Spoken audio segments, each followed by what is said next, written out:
Well, good afternoon, and that. It's your boy, SaleenDriver. That's me, coming to you with episode 114 of Wednesday Afternoon Live with me. The show that they said would never take off, never do well. And they were wrong.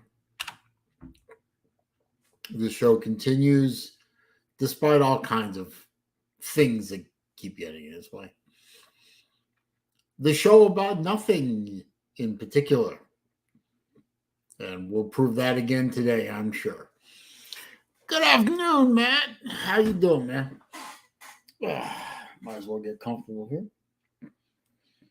I'm wearing my 2021 FEMA summer camp t-shirt as I sit here waiting for FEMA to knock on my door at some point in my life and send me off to a re-education camp because I won't think like everyone else. But until then, I'll try and keep you all entertained and try and entertain myself.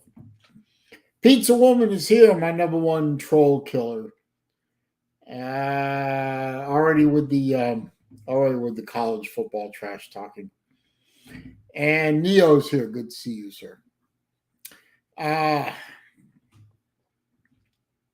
Yeah, pizza. I'm feeling, I'm feeling a little fatalistic today. After the debacle from yesterday, and about a month ago, I don't have a lot of confidence in the future, but that's just me, right? It's just Saleen being Saleen, right? Anyway, I hope all of you are enjoying the holiday season, the ramp up towards the two big holidays, Christmas and Hanukkah.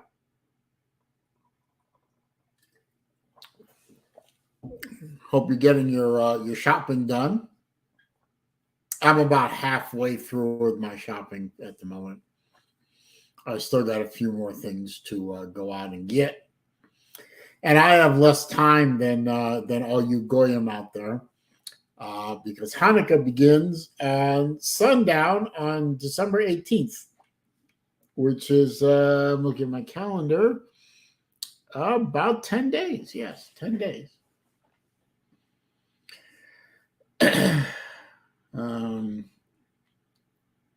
Let's see. Nate the Great, or the Groot, Nate the Groot, whatever. Go Wings, go. Really? You're a Detroit Red Wing fan? My sympathies, sir. Steve Pearson's here. Good afternoon to you. Yeah.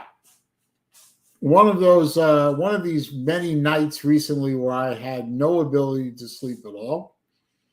About 12:30 in the morning, I just said, "Oh, fuck it, I'm not going to be able to sleep," and popped in the Top Gun Maverick Blu-ray that I've been sitting on forever and watched the movie. I enjoyed the movie. I thought it was a lot of fun. I like the way they incorporated the 1986 elements of the 1986 film into the new one. I wish they had gone a little bit further though, and find out what happened to Viper and what happened to Joker. I mean, we found out what happened to Iceman, and found out what happened to Goose's wife and his kid, and on like that. But I enjoyed the movie. No woke bullshit. No,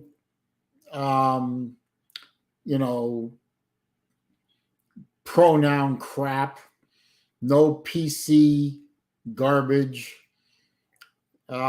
Just good old fashioned cisgender male, red blooded American hero shit. And I love it. And that's why that movie took off, and that's why all the current Disney garbage was falling apart. Battle Angels here, good to see you. I think from now on, my standing rule is every time Jay Sipes says NASCAR driver, I'm going to time him out. I think that's going to be my new rule. Because I'm an asshole. I even have a hat in there in my closet. It says Team Asshole. Got it from Lou. Thank you, Lou. Appreciate that.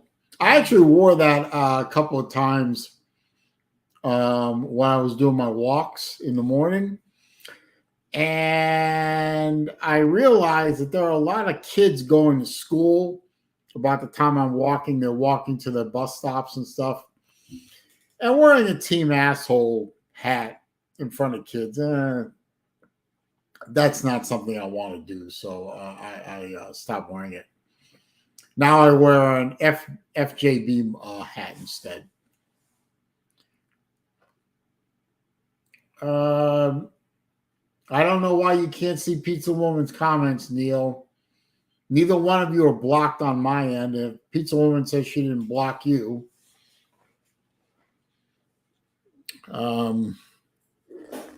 so I don't know. You two can figure that out.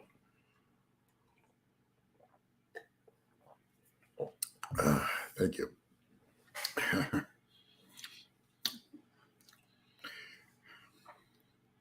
Anyway, when Jay comes back, we'll look forward to talking to him again.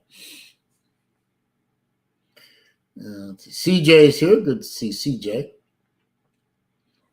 So let's see.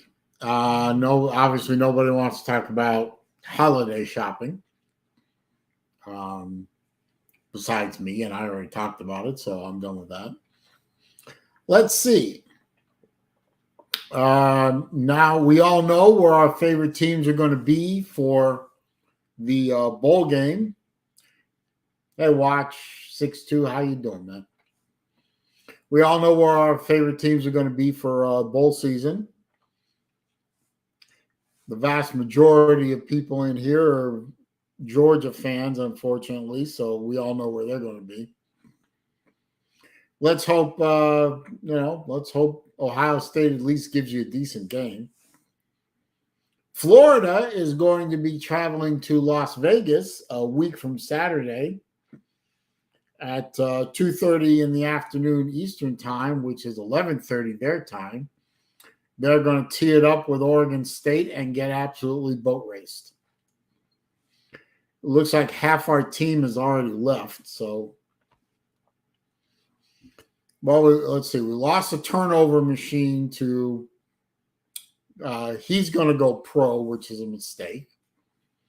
We lost our second string quarterback because he's an idiot and a disgusting subhuman being and got what he deserved. And now we're down to our third string quarterback, who I guess was that transfer in from Ohio State, who I guess was out of circulation because of a thumb injury. I guess he's going to play quarterback, and it'll be his team going forward. I guess I don't know.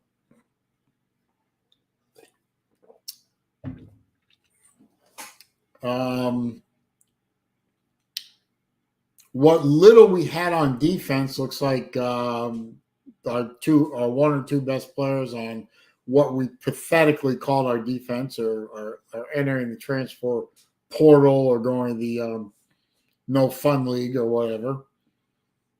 So there'll be no defense played. So Florida's going to lose that game. They're already. I looked at the line. Vegas has Florida minus Oregon State minus 10.5. So I think it's a pointless game to play, but I guess the team could benefit from the extra practice time.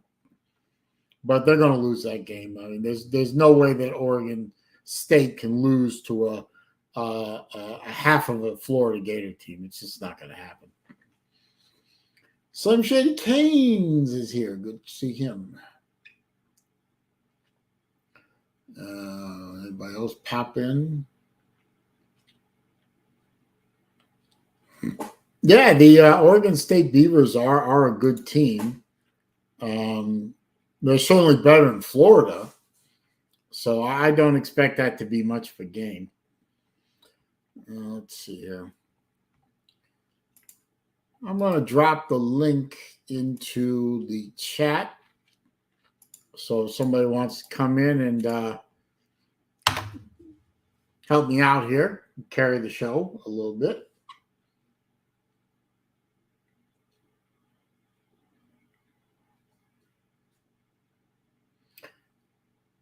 And you know what, I know that CJ is excited about the hire at Georgia Tech, but I'm also wondering what people think of Neon Dion heading to Colorado of all places. Who the hell saw Neon Dion going to Colorado? I didn't see that coming, but admittedly, I'm not the biggest college football fan on here. I'm wondering if any of you really, hyperactive college football folks saw the possibility of Deion Sanders going to Colorado of all places, and that quarterback that he managed to get from Florida State, that number 1 overall rated quarterback from last year, that he got to head to Jackson State or Jacksonville or whatever it was, Jacksonville State. He's going to Colorado with Deion Sanders. No, I don't think it'll help Colorado in the short term. Might help him in the long term. I don't know. There he is. Slim. Oh, buddy. What's up, man? By the way, Travis Hunter is a corner, not a quarterback. Who? That 5-star Dion got to Jackson. I thought he was a quarterback. Cornerback, not quarterback. Oh, I don't know. Like, I couldn't even tell you where Jacksonville State or whatever the hell. I think it's in Alabama. I'm not sure. No, it's in Jackson, Mississippi. Oh, see? So, it's not a school I pay attention to unless they're going to actually play Florida. I drove by it like an hour ago. Oh, okay. Are they? Are the lights out now? Are they in mourning over losing their super coach? I mean, I don't know if they're in mourning, but Twitter was certainly fun. I don't think it's going to help Colorado very much. I mean, he'll get talent to Colorado.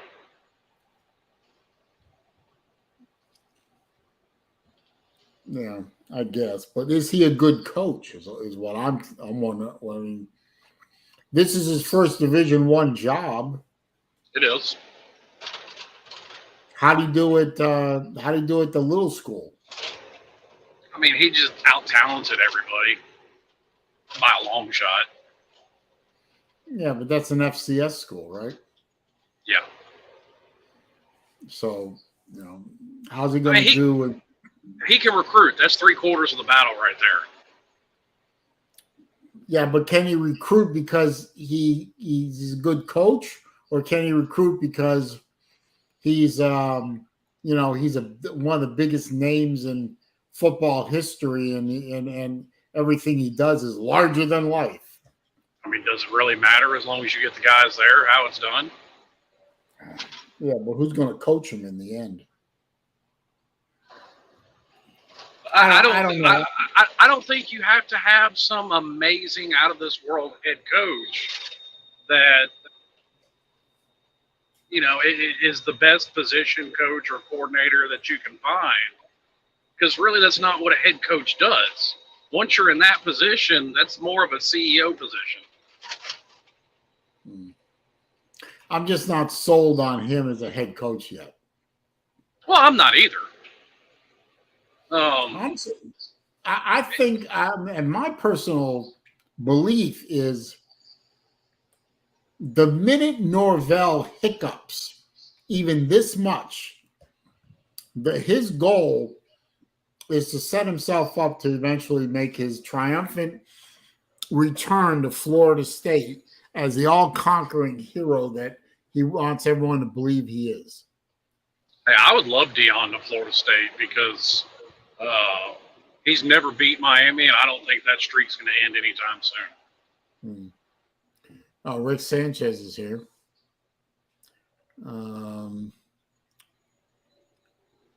Oh, yeah, and I don't know if you heard, but I read today that the FSU quarterback, Travis, he's coming back next year. Yeah. Everyone thought he was going to jump, but he didn't. Jump where? He doesn't have an NFL future ahead of him. I don't know. I think he has more of an NFL future than Richardson did. I kind of doubt that because Anthony Richardson, I don't think he has a future as a quarterback, but he's such a good athlete. Somebody will pick him up, and you'll see him convert positions like you have a lot of these Ohio State quarterbacks. Richardson has no future as a quarterback. He's not even a quarterback worthy of a practice squad. I see him as a converted H-back. Maybe you can turn him into a wide receiver. Maybe or running back. I mean, it may be time for us to rethink what we think a quarterback is. Because I mean, if Stetson Bennett can be a Heisman finalist, fuck. If Stetson, I'll say it, and I don't care if the Georgia guys out in the chat or whatever get pissy at me. If Stetson Bennett wins the Heisman means nothing. Well, the Heisman already means nothing, but no, but it truly will mean nothing if he wins it. I mean, I saw a picture on the Book of Faces, and then I went and researched it on my own just to back it up. Hendon Hooker had better numbers across the board than Bennett. Absolutely, yeah. And Hendon Hooker is not going to New York, and Stetson Bennett is. Yep. Really? I'm just gonna who is this guy? I don't know who. Prophet. A low rent troll. Why? Yeah, well, he's just passing through. I'm gonna make sure he never passes through again. Tired of him. Oh, I kind of enjoy him. Well, it's too late. He's done. Aww. After what he just said about you, he's done. What did he say about me? That's why I like him. What did he say? Hang on, I'll read it. Can't listen to this dumb race narcissist guest you have. Have a great day to most. Oh, that's kind of tame compared to most of the all right, I'll unhide him. You know, I misread that. I thought he said racist. Well, that's what he normally says. Yeah. So I unhid him. Me and Jordan Bowman were going back and forth, just messing with each other, and I made a comment to Jordan Bowman, and that's when he started calling me a racist. I was like, well, okay. I mean, Jordan Bowman didn't think so, but whatever. I've been called worse things by better people. Well, no, but you're many things, Slim. But a narcissist, I wouldn't attach that particular adjective to you. I do love me some me. I ain't gonna lie. Well, we all love ourselves. I mean, some more than others. Some some people love themselves so much they need to bathe in KY lubricant, but never mind. See, even Rick Sanchez agrees. What? He said, I'm not narcissistic. I'm a very empathetic person. Absolutely. I don't know. That's coming from Rick Sanchez. I don't know about that. I like Rick. I ain't gonna lie. I like Rick too. I have fun with him. Raj. I would like to meet Rick one day in person. I bet he'd be a cool guy to hang out over a plate of wings and a Coke. Although he'd probably have a beer. I won't have a beer. Now, back to what we were talking about with Dion.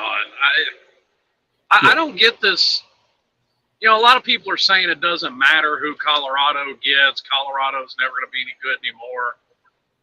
I disagree with that. I think it's as silly as the same people that say, Nebraska can never win a national title ever again. I think that's silly. Well, I mean, it's silly from the fact that, programs like Colorado and Nebraska, if they do the right things, they can get back on top eventually. It might take a while. Sure. It's no quick turnaround. Yeah. I mean, there are people that said Georgia would never win a national title again because of their drought. So, I mean, we're only 20 years removed from, Colorado or Nebraska playing for a national title and 30 years removed from Colorado winning one. So. Well, Lou disagrees with you. He says Nebraska can never win a national title again. Mm-hmm. Once again, I'll point to the fact that there are plenty of people that said the same thing about Georgia, and they did. So, and I found that just as silly, the people that said Georgia could never win one again. Well, Rick Sanchez says 21,000, and we can do that, SaleenDriver. That's only 1,000 more than OSU NIL base salary. I don't know what he's talking about, but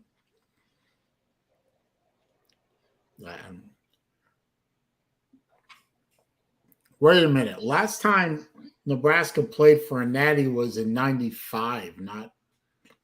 No, Miami beat Nebraska for the national title in 01, so it was 20 years ago. Oh, okay. I forgot about that. I'm sorry. Yeah, you're right. It's 20 years removed from that. Nebraska had the Heisman Trophy winner that year. Yeah. And Florida State's going to play Oklahoma. I forgot what the bowl was. I think that's the Cheez-It Bowl, I think. Might be. I'm not. It's on the 29th. So I already announced on Facebook that I am going to be an Oklahoma fan for a day. I think that's going to be a good game. And Vic actually asked me a question, am I going to buy an Oklahoma hat? And I said, no, I'm not going to buy an Oklahoma hat. Jesus Christ. I'll send you an Oklahoma hat if it'll make you feel better. No, I don't want an Oklahoma hat. I just want Oklahoma to beat Florida State. That's it. My two favorite college football, my three favorite college football teams, Florida, Harvard, and who's ever playing against Florida State. Yes. Bottom line. It's like my two favorite hockey teams. Boston. Yeah, I bet you had playing against Montreal. I bet you had a bully growing up that was a Florida State fan, didn't you? That's where all this stems from. No. I wasn't bullied. I wasn't bullied by a Florida State fan. Now my two cousins. My mom has a brother. His two sons are both Florida State fans. Now, actually, I'm older than both of them, so.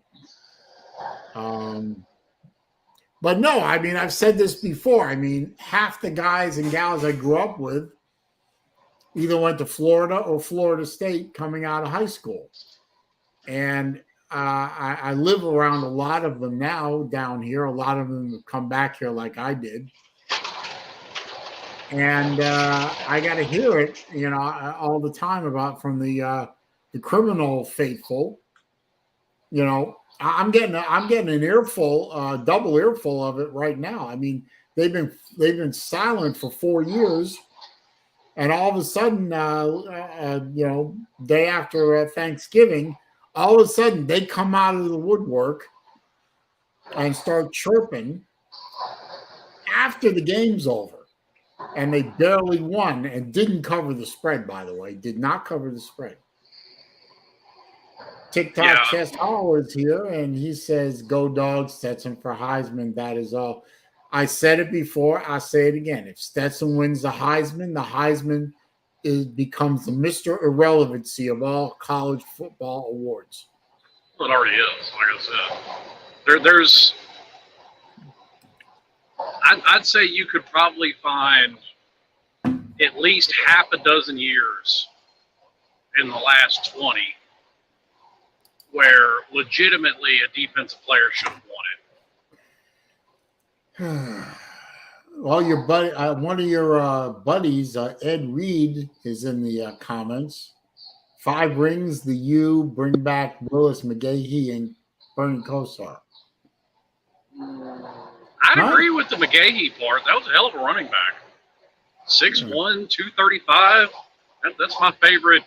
It's my favorite kind of running back. I'm not a big fan of these as much of these little undersized running backs that Miami's become more prevalent for in the last 10, 15 years. That was a hell of an injury he took, though. Oh, I was watching that when that happened. That was terrible. Yeah, I watched that too, and I cringed. I had to turn away. Yeah, and they just kept showing it over and over, and I'm like, God, stop it. Said, please stop.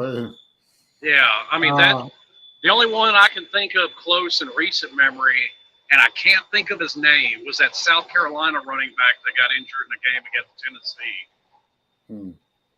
Remember what I'm talking about? Oh, Lattimore? That's it. Yeah. That was hard to watch, too. Uncle Lou wants to know from me what's more irrelevant, Miami football program, Miami football, or the Heisman? The Heisman. I'm about to say the Heisman. Because, I mean, obviously it's the off season for Miami, so nobody's more relevant. Duh. And CJ wants to know where Michael Hogue is. Now, you all should be, be kind to Hoagie. His team got all the way to the Big Ten finals and lost. I mean, that's hard. That's hard on the guy, Well, he just lost his head coach too. Oh, where'd he go? Louisville. Louisville? Yep. Wow. That doesn't seem like a move up. I mean, that Purdue all depends on your perspective, I guess. I mean, Purdue to Louisville, I mean, at best, in my opinion, that's a lateral move. That's a parallel move. Like I said, that all depends on your perspective, I guess. Maybe, I don't know, maybe he's a Louisville alum and that's his dream job. I don't know. Maybe. Vic Tube's here. Good afternoon to you, sir. Hello, Vic Tube. And I reiterate, Vic, I am not buying an Oklahoma hat.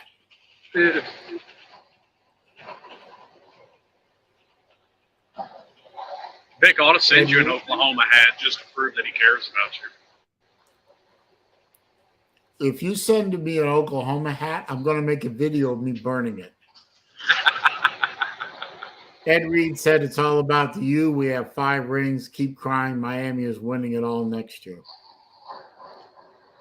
Okay. Well, 2/3 of that statement was true.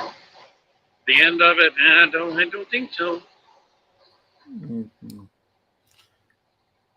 When did Miami and Florida play again? 24?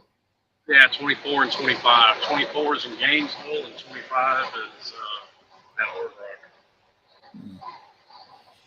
kind of depressing to be a Florida fan right now. We're on a 2-game losing streak. We're going to lose to Oregon State 3 games. And then we're going to start the year next year by losing to Utah, 4-game losing streak. This is not good. Well, got to give Billy time. I mean, not. It's kind of up in the air whether or not he's. I mean, obviously he can recruit. So I mean, that right there, I think warrants him being given the time to be able to turn things around. Well, who was it that said this? Oh, it was Lou again said this about Florida State giving Norvell the time to build. He ain't wrong. You got to give a coach the time to build. And I mean, I've been squawking the same thing that Miami needs to do it on YouTube for how long now? Well, let's see if Napier can build, because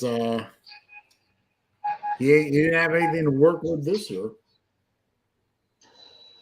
Record proves that. Well, so we'll see. And here's the problem. I haven't looked at Florida State's schedule yet, but here's the problem that they're going to have. What's the best win on their schedule this year? What's probably going to be a 5-loss LSU team?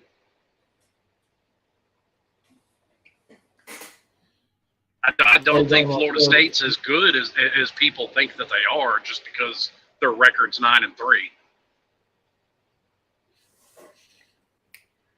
Well, hey, they came within a little bit of losing to Florida, which was a crippled team all year. Yeah, that was a good game. I watched it. I watched most of it,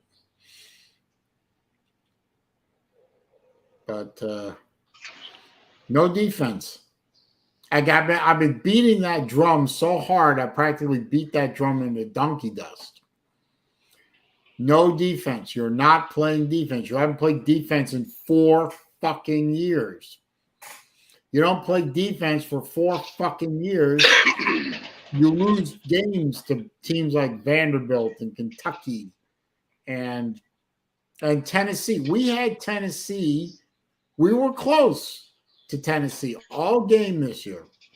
Yep. And they were supposed to beat us by 2 touchdowns. And we stayed with them. We stayed with them. No defense. Couldn't stop them when we needed to, and lost the game. Florida is not playing defense. What's up with Pizza Woman over the last couple of weeks and all the Miami hate? If I had any feelings, ma'am, you would have heard them. I don't know. Pizza Woman is a woman who dances to her own beat. Well, I don't disagree with that, but the Miami slander over the past couple of weeks has been a little dejecting. That's all. Oh, well, she says because she can't stand Miami. I mean, that figures. Tough cookies. You're going to have to deal with them.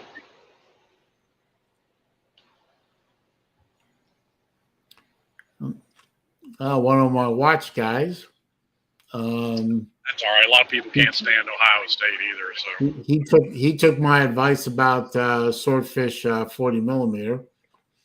Yeah, well, I told you, Von Krug, you were going to love that watch. I guarantee. I guaranteed it. So hey, at least I know what I'm talking about when it comes to watches. Maybe not college football so much, but seriously, I'm glad you took the. I'm glad you liked the watch and wore it well, man. That's a hell of a watch. 40 millimeter is a little small. Excuse me. Raj. 40 millimeter is a little small for me, but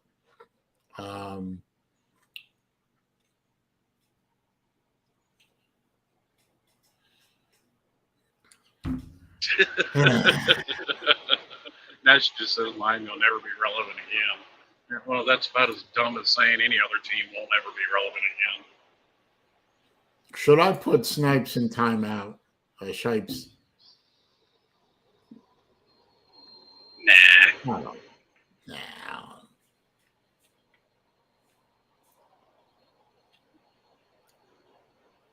That's good, Vaughn. I'm glad I was able to help you out. I get questions all the time, and I try and help people out.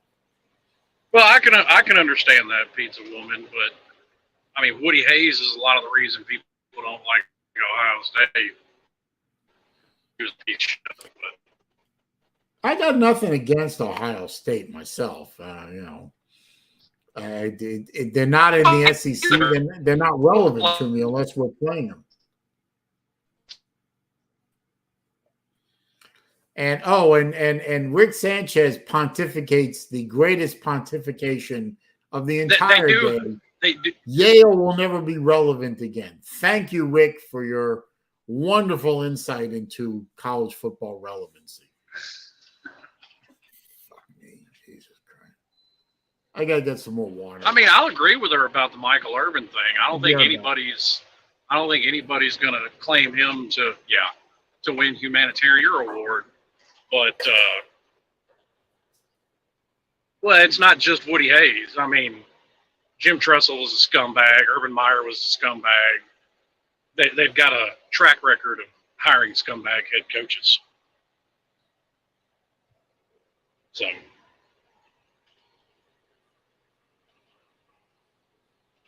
it is what it is. Urban wasn't so bad. He wasn't so bad. I mean, he's a good football coach. I mean, you can't deny that. He's a great football coach. He's a shitty human being. Yeah, and I'd even make the same argument about Jim Tressel. He's a great football coach. I don't think anybody can argue that. His record speaks for itself.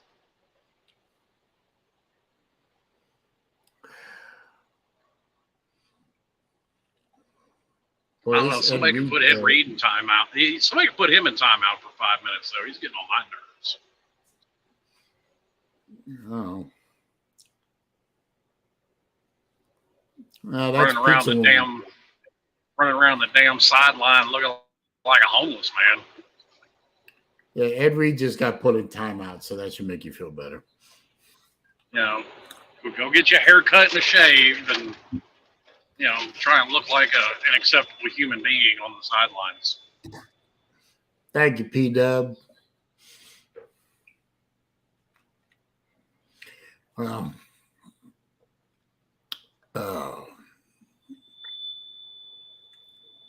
so where are you today? Somewhere between Jackson, Mississippi and Memphis. I can't tell you exactly where, but I'm somewhere in there. What are you hauling? Ass. No. You're running empty or you bobtailing? No, I'm bringing a load of creosote back from New Orleans. Creosote? Ugh. That's got to smell bad.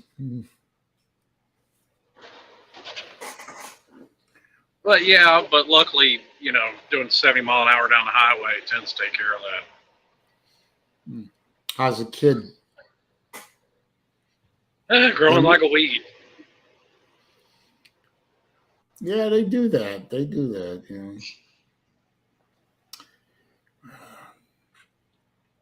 Finally starting to find her voice and try and talk.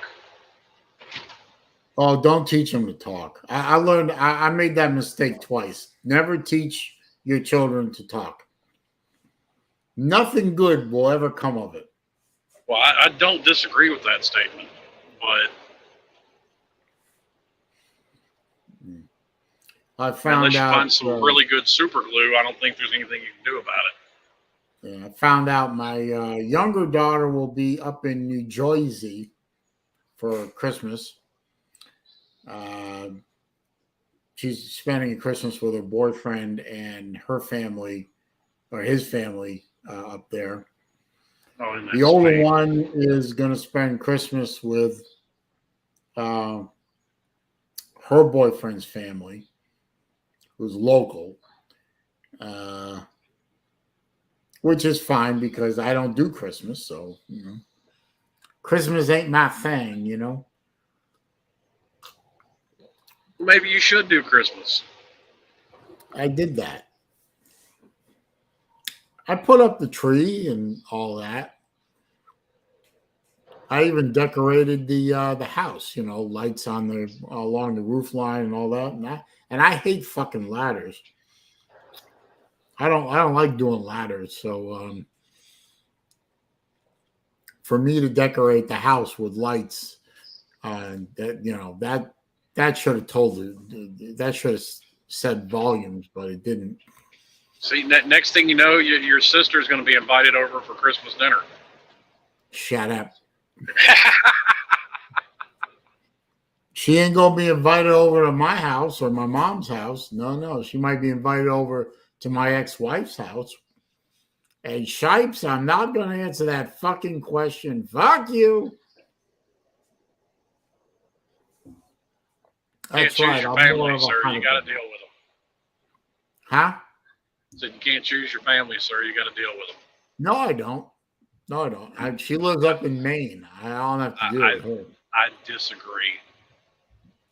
Believe me, there's more than a few of my family members that I've thought about pushing off a cliff, but still got to deal with them.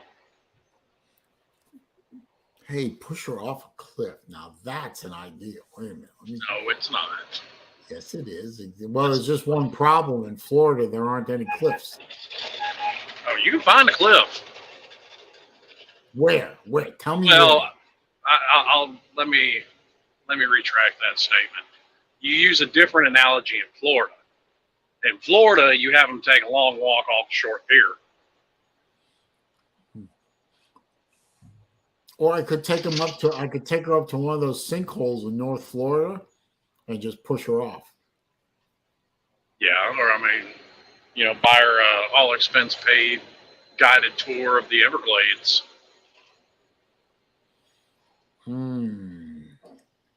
Now, would it be better if a gator got her or a python? Why not both? Which would be more agonizing?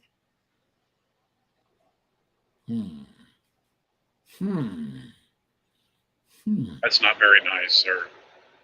She's not a very nice person. So? Whatever happened to, turn the other cheek, be a better person, be the bigger man, all that kind of stuff. She's still alive. I tried. Yes, you did. That's okay. Shipes said, I keep calling him Snipes. I don't know why. Shipes said, my brother is like your sister. God help you. I went and visited his wife while he was having surgery a few months ago in Orlando. I felt like the bigger man leaving. Well, that there is that. I understand that sentiment. Here's the problem, though. I don't want to go to Maine. I've been to Maine. Maine's cold. Awesome. No, you gotta go in the summertime. It's awesome. Well, yes, that's true. But right now, Maine is cold and wet and miserable. And I don't want to go there just to pop in, say hello, and then turn around and leave and say, I'm the bigger man. That's why you invite her to your house. No, I don't want her here. She'll set fire to things.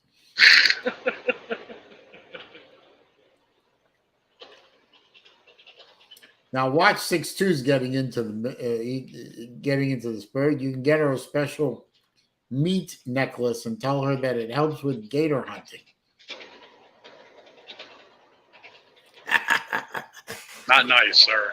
Not nice. Yeah. Hey, Bulldog Will is here.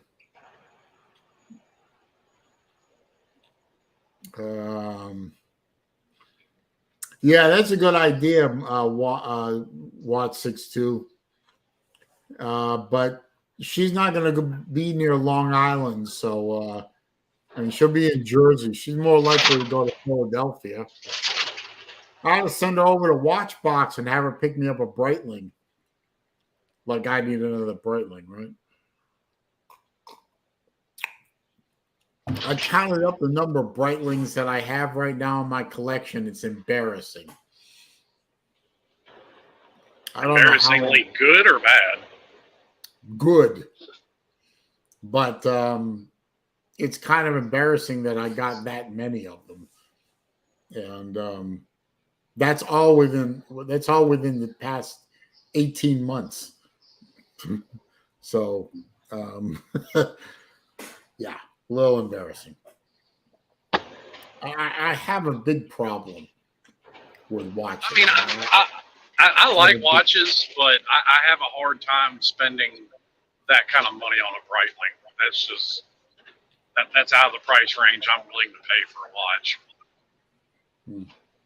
And don't get me wrong, I've spent that much money on other things. I've got 2 or 3 guns that I've spent that amount of money on. But you see, I have one gun, and I spent about $600 on it, and I can't see myself spending a couple of grand on a gun.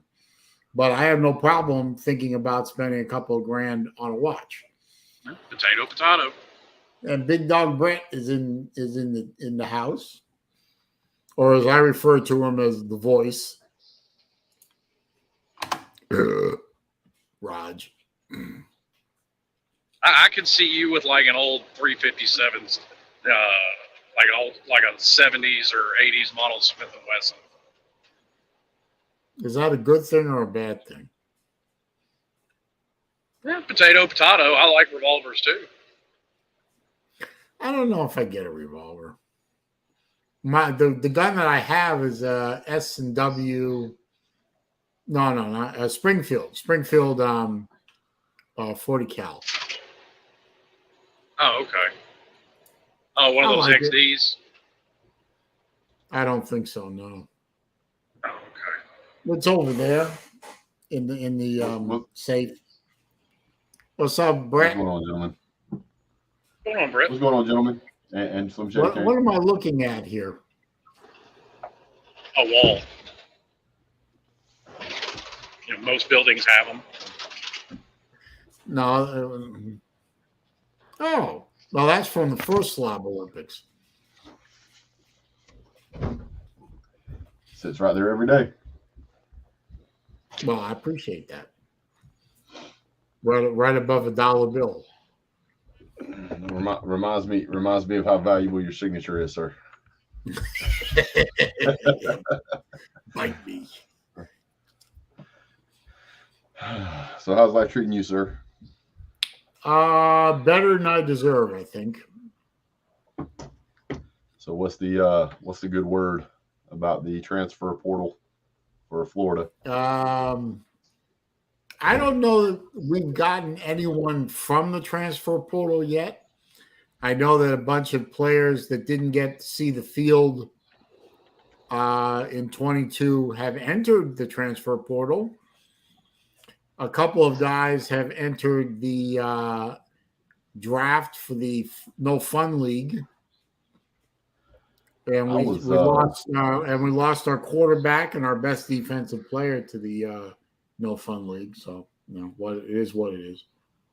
So I wanted to give you an update on you guys' transfer portal predictions if you want it.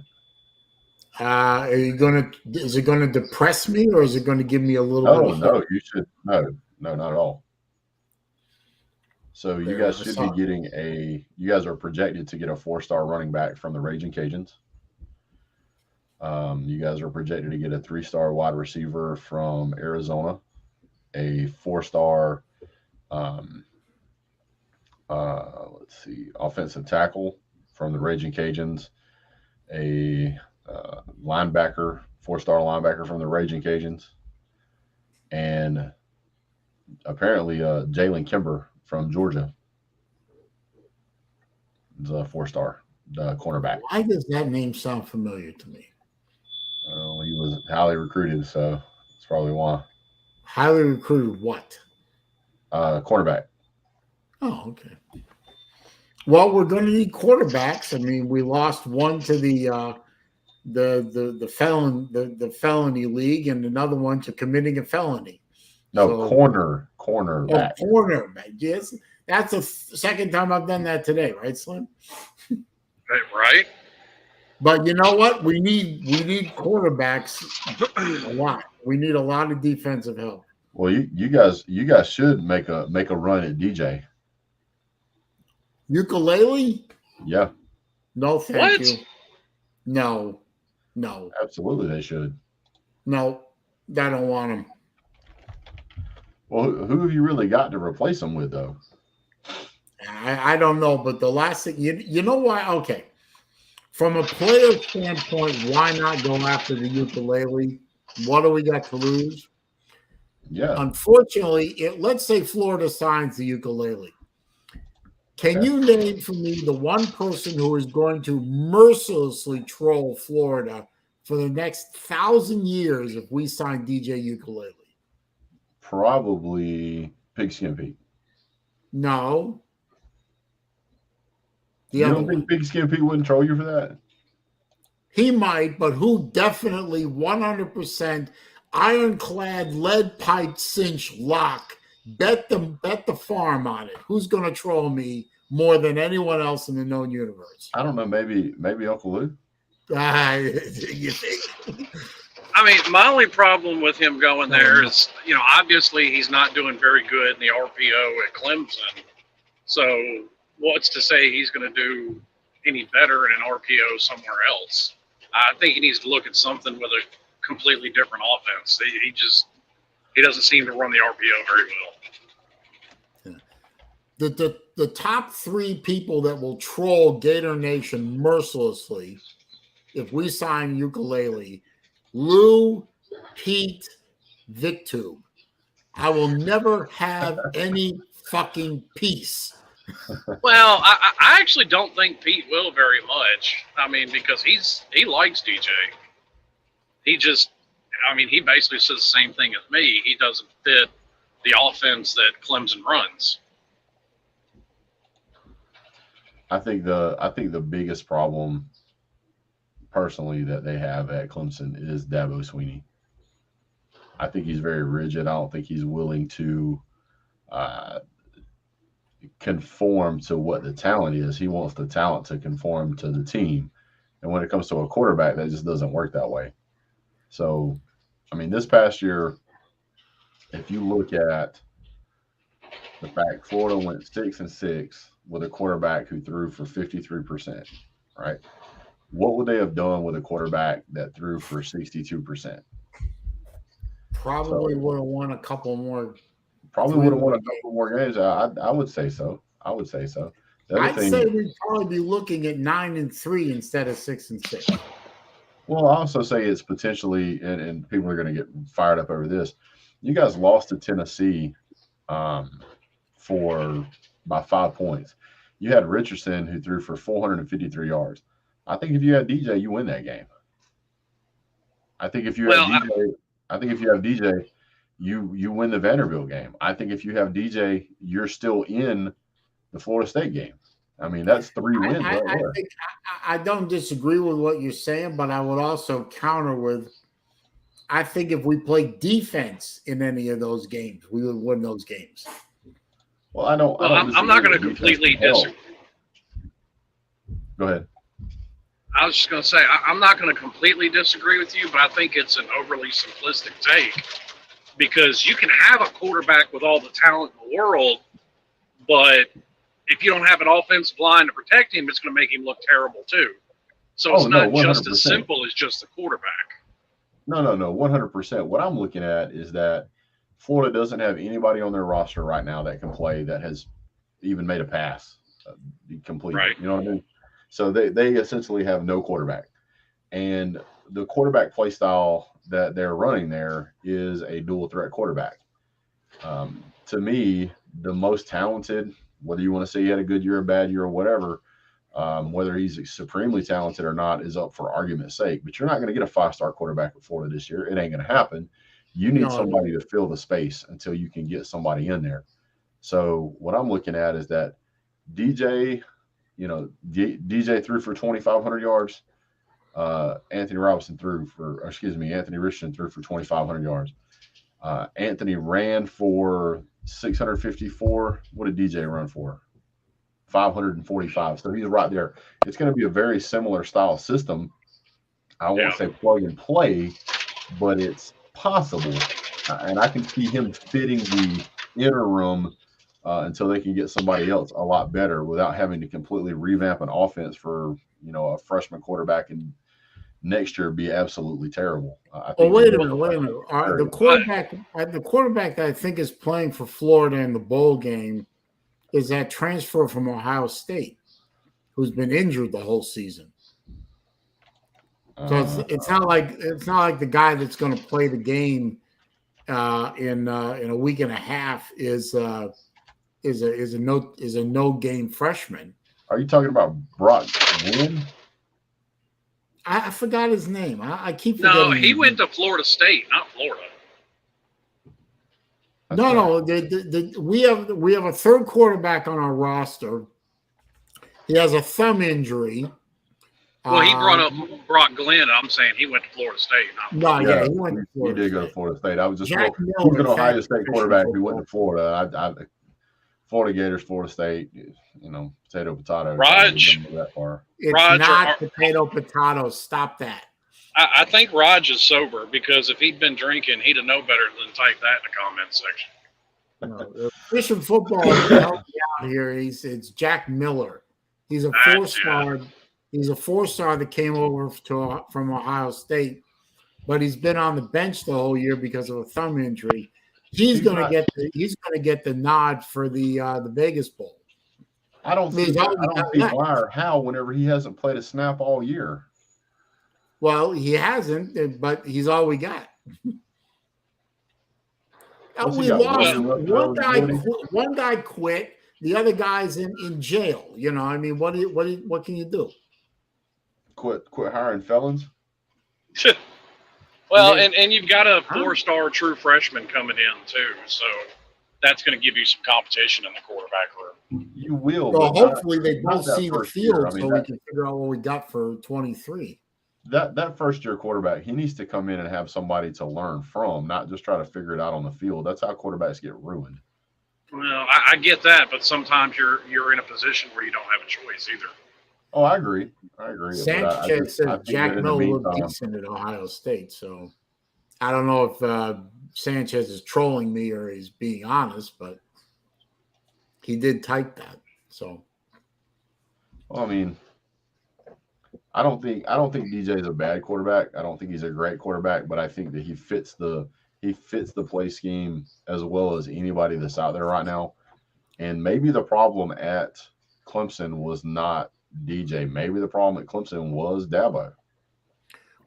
Well, let me ask you a question, because the one big knock on Richardson all year was decision making. He was not a very good decision maker all the time.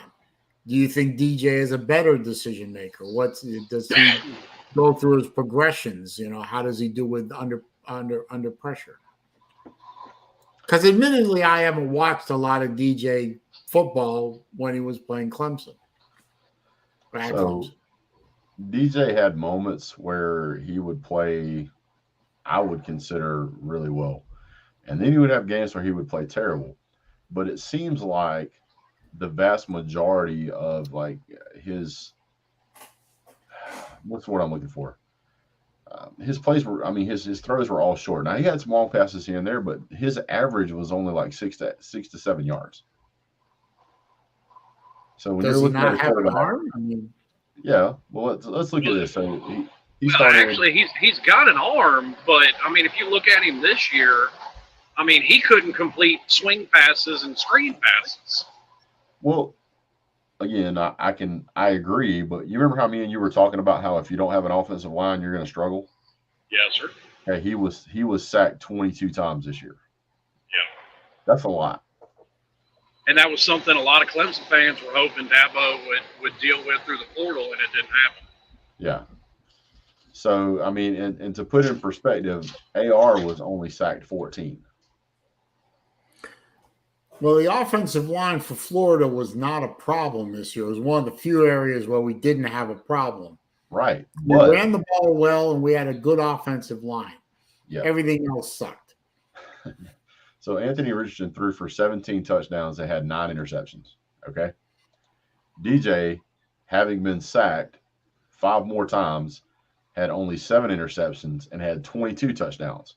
Now, if you compare that to his 2021 season, he had 9 touchdowns, 10 interceptions, and was sacked 21 times. That's why I don't necessarily think that this is a quarterback issue. I think it's the offensive line for Clemson is not protecting him the way they should. Well, I agree with you to a point because offensive line is a problem. But that was supposed to be one of the best offensive lines in the country. Well, no, D lines, not O lines. That Clemson fans knew the O line was a problem. Oh, you're right. I got it turned around. But here's my problem with that, though. Here's what makes me think it is. I'm not going to say it's completely a DJ thing, but DJ definitely carries some responsibility in it because, I mean, look at the ACC title game as an example. It was like a switch flipped when they put Cade Klubnik in. Yeah, I agree. But I don't know if that is like we've seen that happen before with quarterbacks where a quarterback will come in and he'll look phenomenal. Like it happened at Georgia. Like Georgia, I've seen it happen at Miami too, yeah. Yeah. So you put a backup in and he comes out, man, he looks like an all-star, and then the next game he just completely falls apart and you're like, what the hell happened here? You know, I'm looking at Georgia stats, I'm looking at Stetson Bennett, and Stetson Bennett gets picked on a lot, but I'm not picking on Stetson Bennett, I'm pointing out the differences. So Stetson Bennett has only been sacked 7 times this year. He's had an 83 long for a deep pass, 6 interceptions, 20 touchdowns, and he's averaging 8.7. I really think that if DJ was playing for Georgia, his stats would be just as good. And if I asked you if you would take Stetson Bennett at Florida tomorrow, you'd say you damn right. So that's kind of what I'm saying, is that I feel like if DJ was on a team that could better protect him, give him an opportunity, probably wouldn't have as good a stats as Stetson, but give him an opportunity to do better than this. I think this is I can't name many quarterbacks that have 22 touchdowns and 22 sacks. Yeah. Stetson Bennett doesn't kind of hard to throw a touchdown pass when you're on your ass. Correct. Stetson Bennett doesn't even have 22. And he throws for 70%. He's at almost 3,500 yards. So I think a similar stat probably would have been a couple of years ago. Jaron Williams got sacked 48 times, but he had either right at or just over 30 touchdowns. Yeah. Is in my comments section, is CJ Sea Dog? No, I don't think so. Okay. See, to give you a for instance, like Hendon Hooker, right? So Hendon Hooker has about 300 yards less than Stetson Bennett. He's at a 70% completion percentage. He's at 27 touchdowns and 23 sacks. In order for DJ to have been to still be, I mean, he's basically pacing Hendon Hooker for sacks to touchdown ratios. That's the kind of quality that you would need for him to not look bad. He's a good quarterback. I really feel like he's a good quarterback. I feel like it's just I don't think that offensive play scheme fits him. I just don't. I agree with you. And so do a lot of Clemson fans. But you think Florida's offensive scheme could fit? 100%. 100%. I mean, DJ has got he's got some wheels under him. You know, he still looks very awkward running, though. He really does. He does, but you need but keep this in mind. He's ran for over 545 yards this season. Oh yeah, I'm not saying he can. I'm just saying it looks really awkward.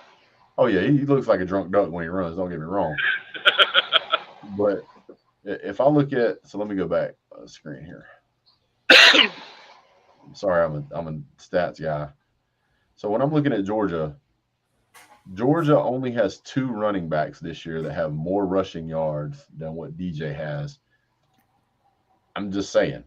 And that's Kenny McIntosh and Dejon Edwards. Those guys are both going to be pro. Kenny Milton's going to be pro. So you got 3 NFL running backs at Georgia.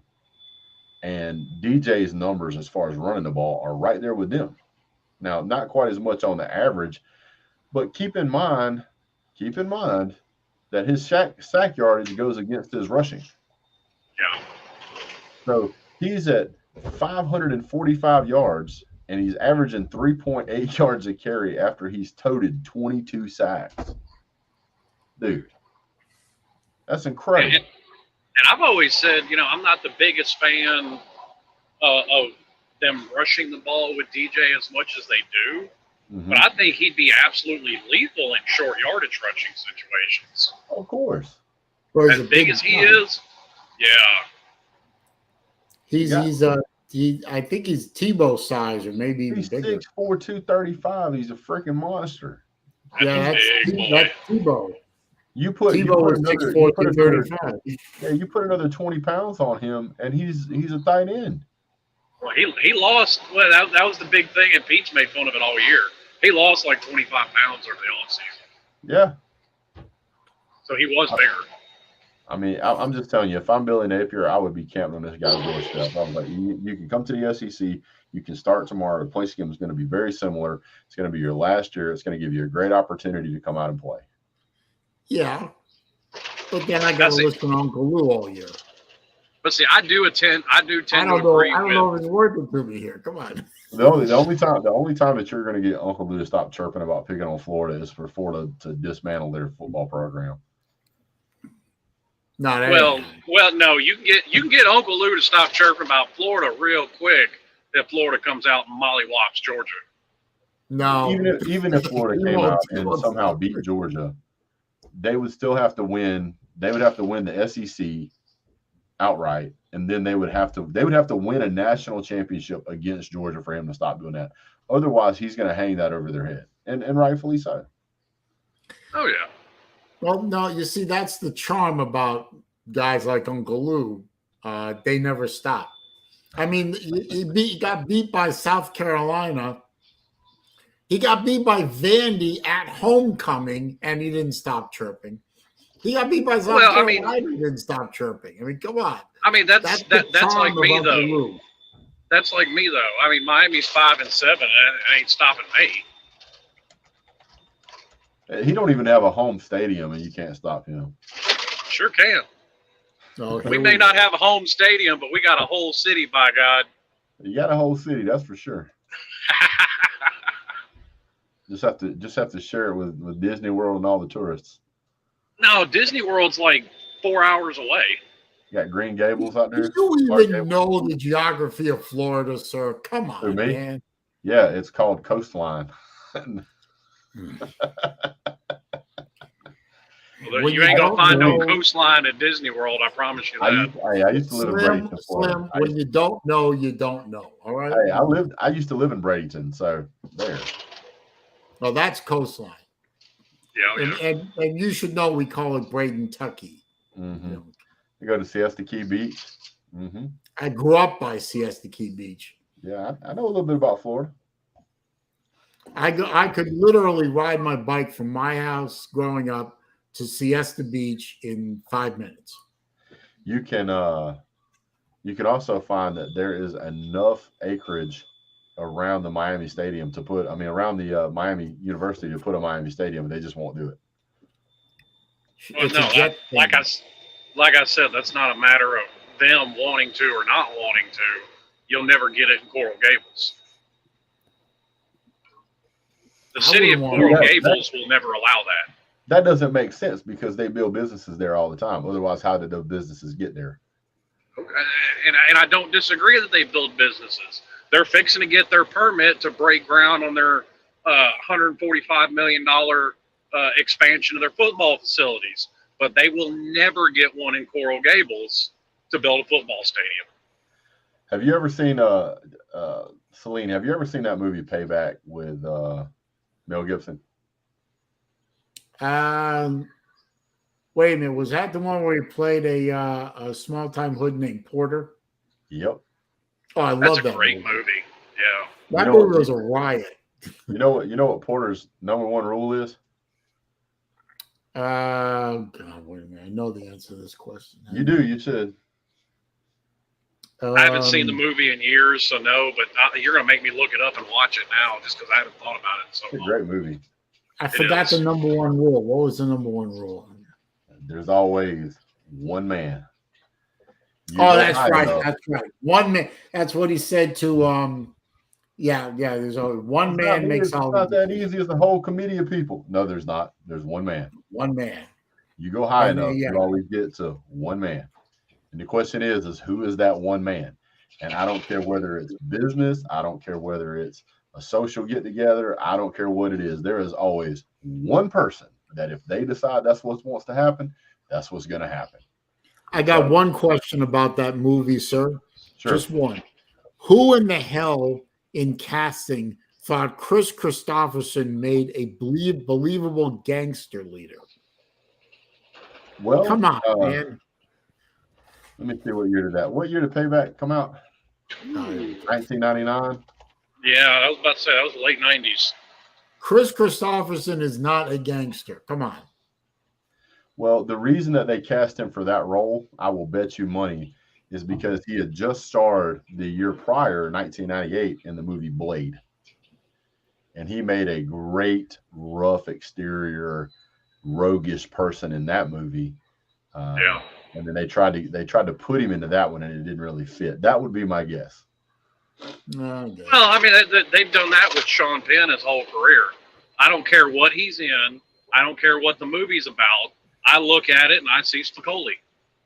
Yeah. Yep. Well, I'll tell you one that bothers me is that they tried to make Nicolas Cage Johnny Blaze, and that didn't really work for me in Ghost Rider. And I feel like it was the two most awkward people trying to make a movie work together was John Travolta and Nicolas Cage in Face Off. It just didn't feel like there was chemistry there that whole movie. But anyway, I'm just telling you, if you go high enough, you go There's far one enough, man. you'll find one person, and that will make it happen. That's all there is to it. Okay, well, maybe that one person doesn't want it to happen, and that's why it's not happening. Yeah, well, Yeah. I don't think the proper amount of leverage has been applied to said person Raj. because Right. I think Saleen would agree that there's people that operate behind the scenes that make lots of money in different places that should they decide to leverage you, you will decide to do what they ask. Well, Yeah, and I'll if you look around the country at other stadiums too, Camping World Stadium's one. You know, they're in Orlando, and there are several other examples. They all have a common theme. None of them are in nice upper-class neighborhoods. That is what the entire city limits of Coral Gables is. Yeah. Is a nice upper-class neighborhood. Home of the Citrus Bowl, yeah.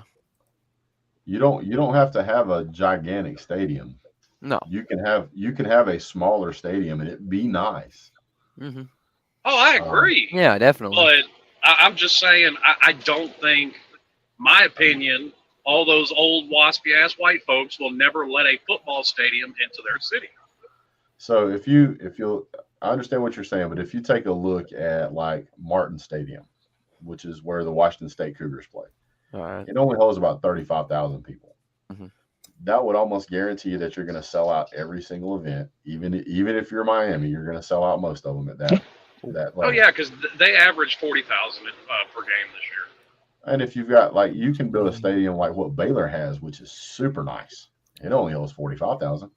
Martin So- Stadium looks like Oklahoma State Stadium a little bit. Who's that? Martin's Martin. Oklahoma. Yeah, Martin Stadium looks like Oklahoma Like I State said, Stadium. I think we just have a fundamental disagreement. You think that there is a need for it, and I don't think that there is. Whether there's a need for it or not, it deserves to be there. Yeah. Well, and that may be, but I'm also going to look at it from, you know, a fan point of view as far as how comfortable I am at the game. and we were just at Clemson. I will take that stadium seating at Hard Rock every single day of the week over those hard-ass metal bleachers. Well, and that's just one stadium. I mean, I've been to all kind of different kinds of stadiums, and Yes, some but have all great- college stadiums are metal bleachers. Yeah, Stanford is too. Yeah. What's Yeah, all of them. so's a swamp. Yeah. You're never going to get stadium seating in a college stadium. It doesn't No. happen. No. right? But Yeah. my question is that how many home games does Miami play every year? I mean, same as everybody else, 5, 6. Okay. 5, 6, yeah. So it doesn't matter whether you sit in a nice seat if you go to every single game 5 or 6 times versus if you go watch other teams play at other places, you're still going to sit in those metal. Well, if you had Georgia as a team, you wouldn't have to worry about it because you're not going to sit down anyway. Yeah. But my point is that I think that college football, not just Miami and Miami fans, I think college football, if you're a Power 5 school, they deserve to have a stadium that's a home stadium that you get to go play in. I believe that college, and me and Uncle Lou agree on this, I think college football games should be played on college campuses. And yes, that includes the Georgia-Florida game. Yes. As much as I love the rivalry and tradition, I feel like those should be played on a campus. And I wouldn't be surprised in the next, 5 or 6 years that gets changed. I've heard that they could move it know. to a. I want a swamp and then between the hedges. I want that. I wouldn't mind it, but you got to Well, remember. and I don't necessarily the thing that disagree with you. The thing that people forget about when they talk about the Florida Georgia game in particular, they talk about it should be home and home, and I agree. Actually, I do agree. Yeah. They never talk about the influence of Jacksonville, Duval County, locking that game tight, because that is a big revenue generator for the city of Jackson and Duval County. And they don't want to lose a big revenue cash cow like the cocktail party. And if you're going to get that thing moved out of Jacksonville, you got to fight that city. No, you don't. I'm going to tell you what it's going to take. I'm going to tell you all it's going to take. I'll tell you what it will take and all it's going to take. All right. For Kirby Smart to win another national championship and say he doesn't want to do it. Okay. And then it's over. No, all right. I disagree. No, unfortunately, that's not how the world works. I was about to say, I don't think how it works, Brad. I'm sorry. Well, and I even agree with you that.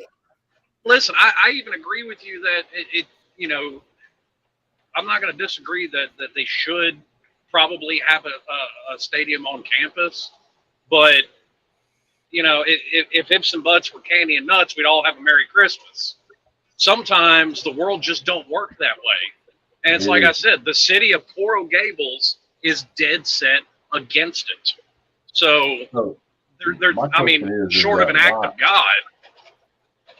Why or what contract has been signed that requires these two teams to play there? I don't know. Oh, as far as that, I don't know. I have no idea. But here's my point. They signed an agreement they just signed an agreement to keep the game in the in Jacksonville for several more years. I remember reading. I mean, both schools have to agree to it. So that's true. That's true. Let me find it. Let me see if I can find it. Here's my problem with this. So you'll have to listen to my keyboard. Sorry. If this game gets moved out of Jacksonville, like the Jaguars, they don't get much attendance at their games, so they're not gaining much revenue. With Florida, Georgia, they're gaining much revenue. So Jacksonville's not going to gain much revenue if this game's moved out. So that's kind of a problem for them. But I don't think. So here's the thing that I was getting at. So currently, the active agreement is that the city of Jacksonville and the two teams have agreed to play until 2025 there. That's only 3 years. Okay. So there's not like there's this huge, end of the, time agreement, 99-year agreement. Nah. Florida and Georgia will both receive $1.25 million from the city for playing the game. Each school was compensated $400,000 upon their latest contract extension for the discontinuance of about 6,000 seats. Mm-hmm. So both of these teams are getting about $1.6 million to play there. Okay, the That Dogs and Gators that will are pale in committed. comparison. That will pale in comparison to what Georgia will make in TV rights and memorabilia and all this other stuff if they win another national championship. Kirby Smart could pay that out of his pocket and not even notice it. He's Yeah. not going to, and you know, I don't he's see not him. gonna, he's not I'm going to not stick his saying, neck I'm not out. saying he would. I don't I'm see just him doing telling it. you that I mean, this here's the thing, though. They make decisions like that all the time that the fan base doesn't agree with, and they don't care what the fan base agrees with or doesn't Yeah. agree with. Kirby Smart doesn't Okay, care what Kirby the Smart does care Florida-Georgia what the game fans in think Jacksonville is set through 2023, option for 24 and 25, and nothing past that. Yeah. Well, And there's going Brett. to be a reevaluation when Texas and Oklahoma join the SEC. Yeah. I don't know my what one has overall to do with the other. my overall point, Brett. Kirby Smart cannot like it all he wants. This is above his pay grade. No, it's not. And Yeah, see, that's what, the people that make this. these decisions are the ones that write his paychecks. Here's the thing. They will pay Kirby Smart whatever he asks for. Yeah. They will give him whatever he asks for. All he has to do is walk in there and say, give it to me. That's all he's got to do. I don't think Honestly, I don't It would be nice. It would be nice if the world was that easy, but it's just yeah, I don't think that's how it disagree works, Brett. I'm that sorry. Smart has a certain level of power, especially in Athens, and he probably has a good deal of influence in the SEC steering committees or whatever, the rulemaking or whatever committee controls that kind of thing. I don't think he's got the level of stroke to go up against the universities and the city of Jacksonville. Yeah, I was about But to he say. might. The university, He could. hold on. The university has capitulated to everything Kirby Smart has said he wanted, period. That is why Todd Monken makes more money playing college football as an OC than he did playing as an NFL OC. Ah. Okay, Okay, but good point. you've got another problem though. You got to get Florida to buy into going into a home and home, and I don't know that they'll say yes. I don't know if they'll say no. They won't. They And won't you have really an want option. to kill the rivalry? Florida will not have an option. Kirby Smart, or excuse me, Georgia, Florida, and the city of Jacksonville, all three have to agree for the teams to play there. If any one of them pulls out, it immediately goes to home and home. That is part of the NCAA agreements. Here's a good one, though. Albert in the comments says 2023 Jacksonville, 2024 Athens, 2025 Gainesville, and 2026 back to Jacksonville. So you have Jacksonville, home and home, back to Jacksonville. That could be something. I'm fine with that, but I mean, I get what he's saying just to keep it whatever. But the reason that Kirby Smart wants or doesn't want to play in Jacksonville is because he wants to be able to have the recruits. Yes. Because and as long as that's happening and Georgia is way up against or way up in ranking above where they expect Florida to be, Florida's not going to want that. Florida's going to do everything they can to keep it in Jacksonville. Yeah. So what I'm looking at is that when Kirby Smart decides to pick this fight, he will, and then it will be over. And people can get mad about it. They can say I'm wrong, and that's fine. There are examples. There are examples of coaches with that level of stroke. I don't think Kirby's there yet. Why would you not think that? Well, a better question for me is why would Kirby want to do that? Let me preface that question for a second. If Kirby wants to do that, I think we can agree that it's going to take a lot of his personal and professional capital spent on that effort. Does he really want to do that? Well, if you go back, hold on. If you'll go back and you'll actually read the article that came out in July earlier of this year, that was in Jacksonville.com, the Florida Times Union, their newspaper. He flat out says why. It's because he wants to be able to have the recruits at the game before and after and all this other stuff. As it sits right now, whenever Georgia plays Florida, the recruits can go sit in the stands, but they can't be guests of either team, whether it's home or away. It doesn't matter.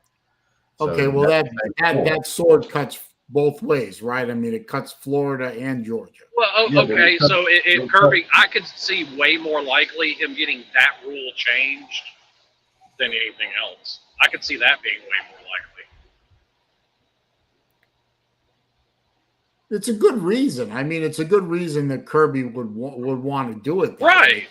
That's for, and it would be good for Florida too. And in the end, it would be good for both schools. The problem is, if he wants to push that issue, he's got to push that issue, and it could cost him a lot of professional capital to go up against the city of Jacksonville. In the end, it's going to come. Wants to keep the game. No, in the end, it's a business deal. The city of Jacksonville is a recipient of additional funds that come in when people travel down there to whatever. That's the event section, the business managers of the city. That's all that is. It is a monetary gain for them. If Georgia decides they don't want to be there, it's no different than Aerosmith saying they don't want to play in Atlanta. There's no difference. There's none. Yeah, but at the end of the day, all three parties involved would end up sitting down and making a deal. And if Kirby's bringing the reason that it's because I can't have recruits, somebody will compromise and they'll end up taking that rule out to keep it in Jacksonville. That's an NCAA rule. That's a whole different fight. That has nothing to do with the city of Jacksonville. That's true. That's true. Yeah, but that is true. If Kirby, how is that makes no sense. Wait a minute. If Kirby all of a sudden says, "I'm going to take my ball and go back to Athens," and this game dies, don't you think the city of Jacksonville or Duval County is probably going to take his ass? Or the school. No, that's why I just said that you just read a few minutes ago that the contract is good until 2023, right? Well, with the option for 24 and 25. With the option, not the requirement, with the option. So so let's say the contract dies in 23. Then what happens? The game goes away. Then it would go to a home and home schedule.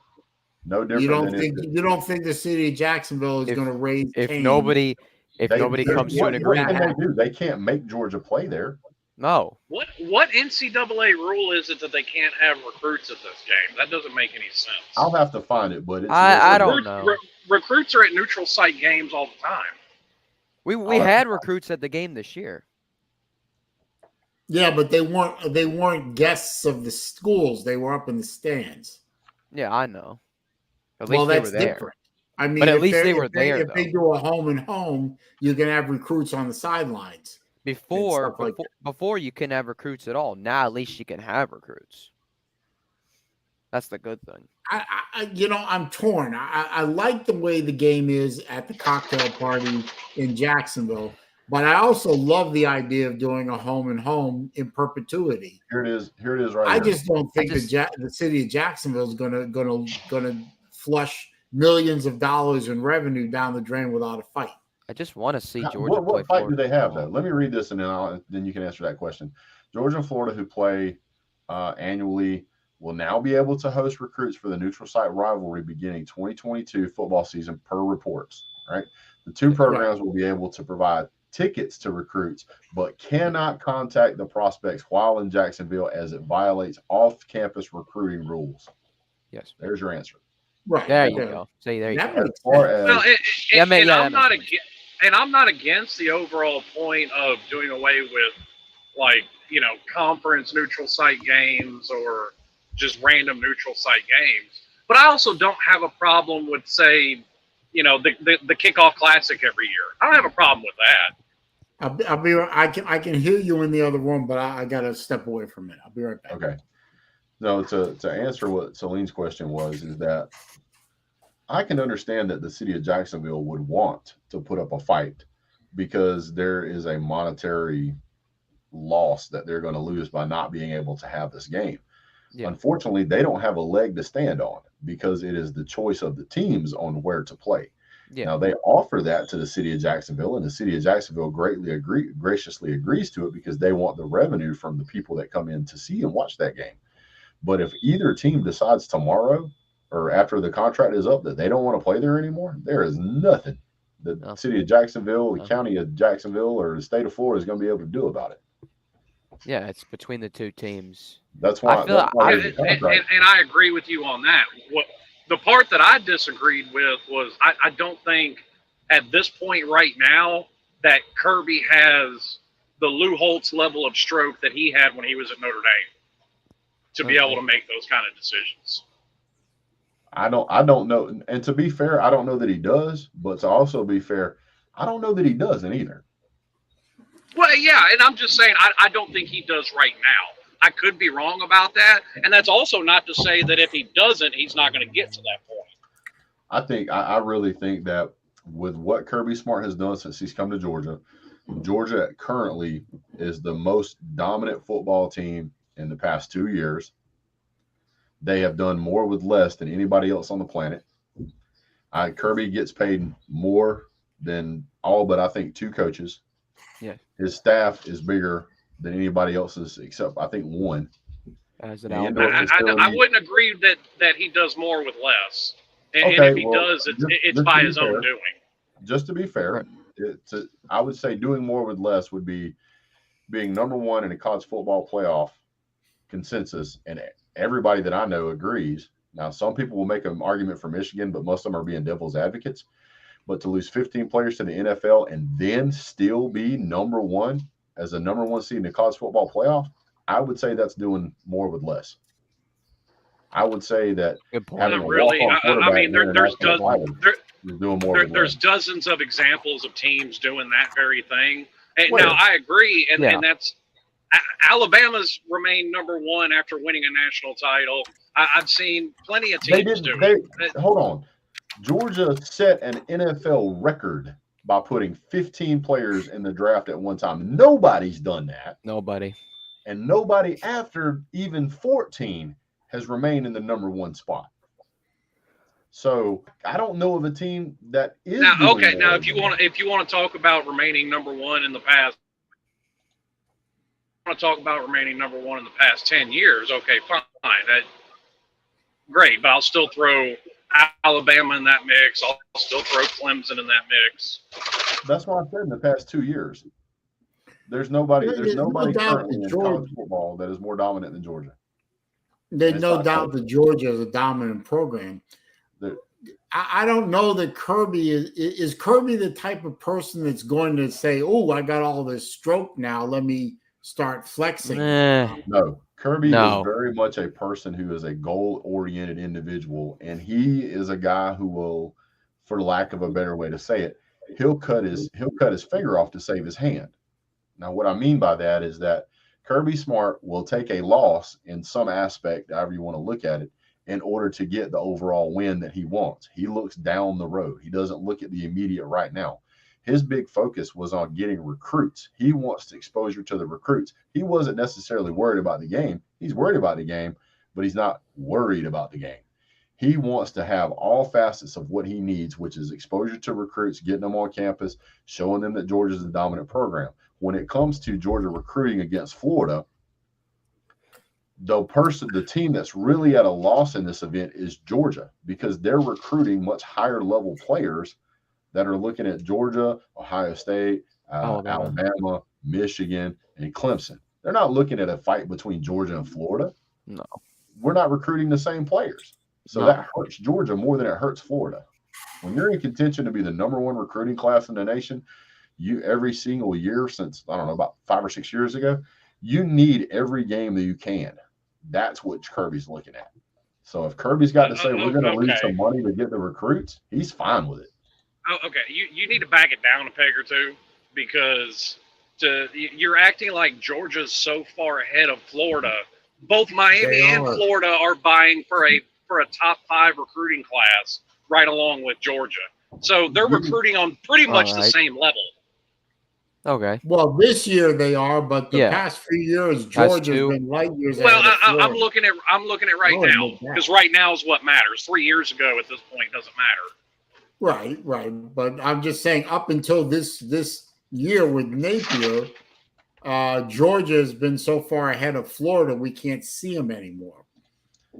And so let's look at 2021. Let's look at 2021. Georgia came in number 4. Florida came in number 12. Georgia had 4 5 stars. Miami. Florida had 1. Brett, Miami was Brett, actually above Brett, Florida. I'm talking about right now. I'm talking about right now. You're talking I'm about not talking about 3, 4 years. years ago. I'm talking about right now. You're talking about 2023? Yes, both. If you look at the average recruiting rankings, Miami and Florida are vying for who's going to be 5 and who's going to be 6. If you're looking at average recruiting rankings, let's see here. Well, average recruit ranking. I'll buy in all that crap after signing day. I think there's a lot. Well, I think there's a lot and that that's- goes on at the end and of the that's- season. That's absolutely true, and believe me, I'm with you on that. None of it matters until they put pen to paper. Absolutely. Yeah. I mean, I've been shell shocked by the past 3 years of piss poor recruiting. So forgive me if I have a little bit of Disdain. PTSD. Well, but the flip side of that, Dan Mullen was known for his disdain for recruiting, and Billy That's Napier right. come in there known as being one of the top recruiters in the country. And which I think Billy Napier is going to do a much better job at Florida, and I think Yeah. he's going to do Yes. he's going to do much better. But what I'm pointing out, or what I want to point out, is that right now Miami is got 2 5-stars and 9 4-stars, and they're at a 91.39. Georgia's at 2 5-stars and 18 4-stars, more than double what Miami has, Mm-hmm. and we're at 93.56. That's not close. Well, actually, it really was, because as of like 3 days ago, before Miami lost one recruit that flipped, which they're turning around and flipping other recruits, Miami was over a 92. So yes, it actually is close. Yeah, you got somebody So from do you Florida. think that Michigan State is recruiting at the same level of Miami? Probably not. Probably I, not. to be honest with you, I couldn't tell you because I don't keep up with Michigan State. So I Miami haven't right looked now, at is at 91.39, and Michigan State is at 90.61. Yeah. Not even a full point difference. No. There's You not a guys full aren't point recruiting- difference you between guys are- Miami and Clemson either. You guys are not recruiting at the same level as There's a .07 Michigan State. difference. you guys are not recruiting at the same level of Michigan State. They may have some highly rated players, but it is not. You guys are so far ahead of Michigan State, it ain't even the same damn sport as far as I'm concerned. Raj, I'm not going to say that Michigan State is recruiting against or with y'all. Raj, I love you to death, but that remark, go sit in the corner. What do you say? What did he say? He said Florida and Miami playing second and third fiddle to Florida State. Go sit in the corner. Oh, for God's sake. I love Raj to death, but I'm not letting that one go. Well, and I mean, man. I brought up this exact argument about Florida State a while ago. They're not as good as their record was. No. And I'm not taking anything away from what Mike Norvell's done, because I think he inherited an absolute mess after both Jimbo and Willie Taggart. But it's like I said, their best win is probably what's fixing to be a 5-loss LSU team. Yeah. They literally lost every ranked team they played. Talking about LSU? No, Florida State. Oh, Florida State. I thought you were talking about LSU. I was like, wait a second. I'm confused. Don't get me wrong. Florida State has improved quite a bit. Oh, yeah. Yes, I absolutely. hate That's them. why I said I'm still giving Norvell his credit. I still hate them. I can't stand them. I'd rather beat them than any team in the entire college football universe.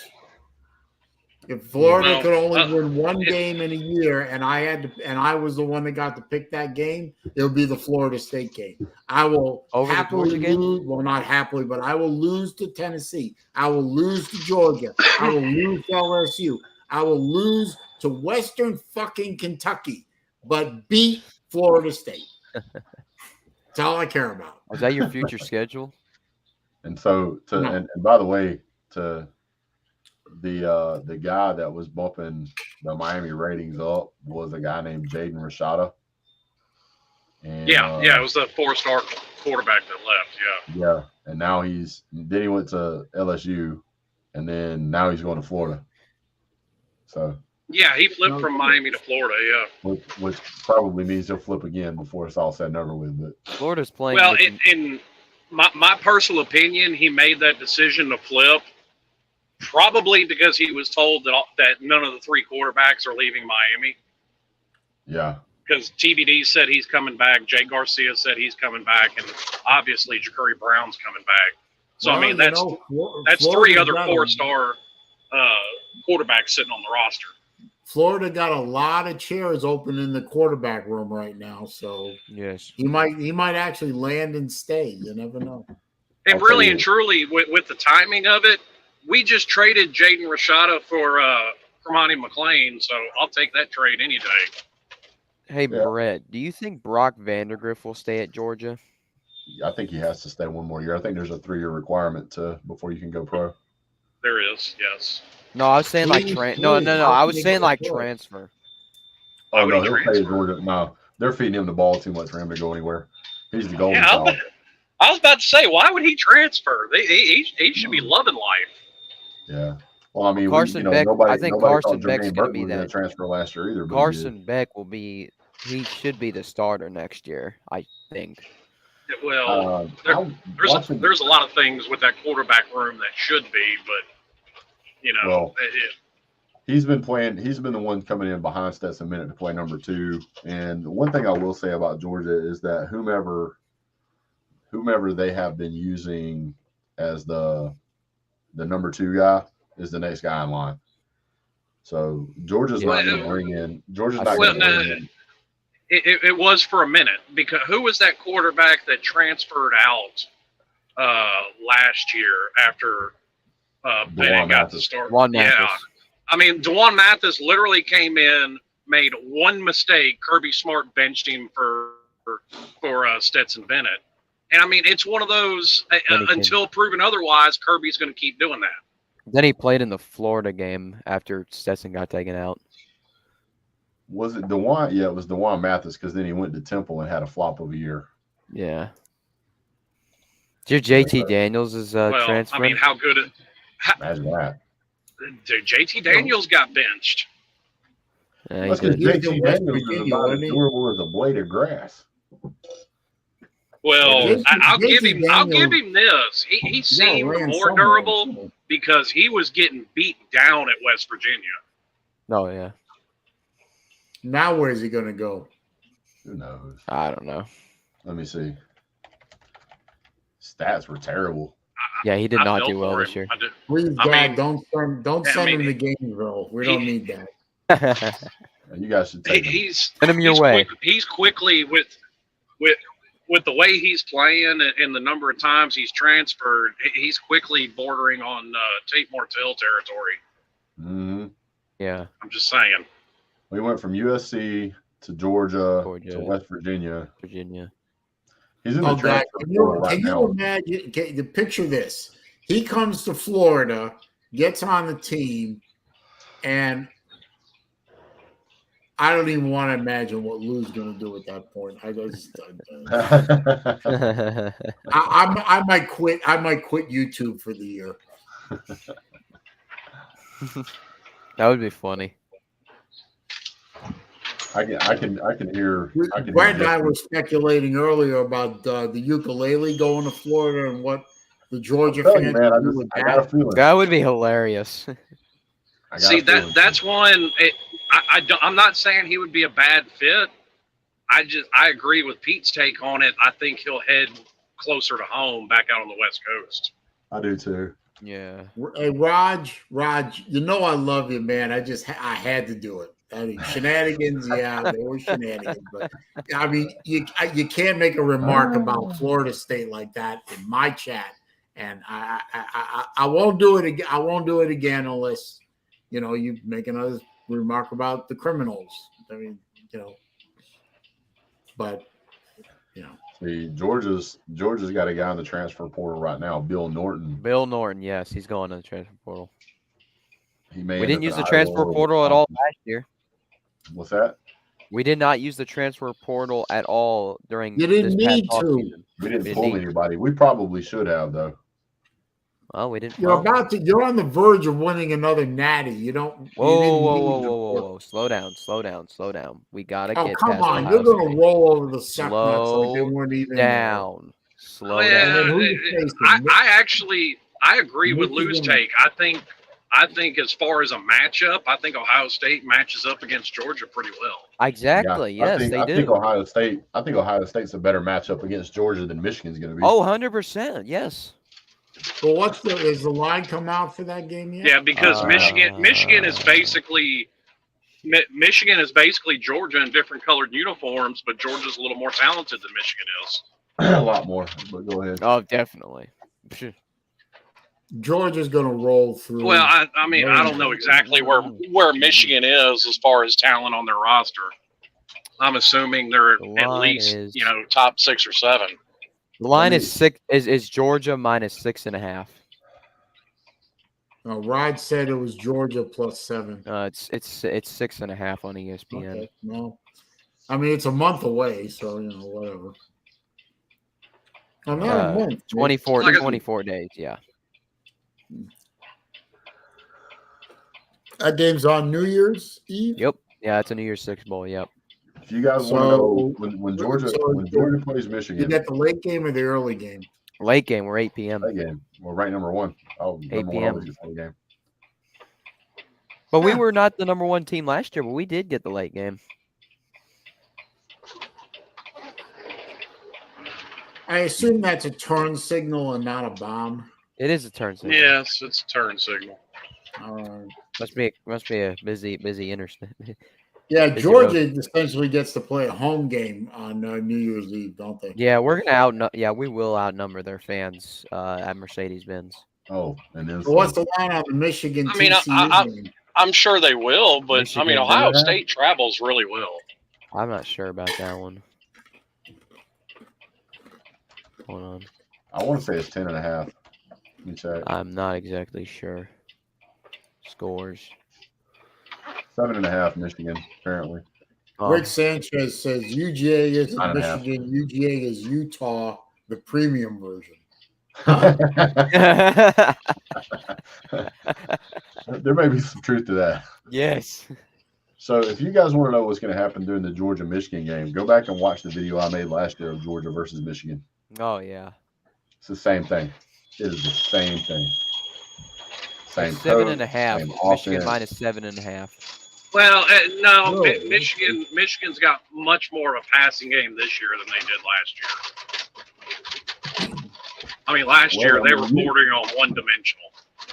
So we're thinking Michigan versus Georgia in the Natty. Yes. Probably.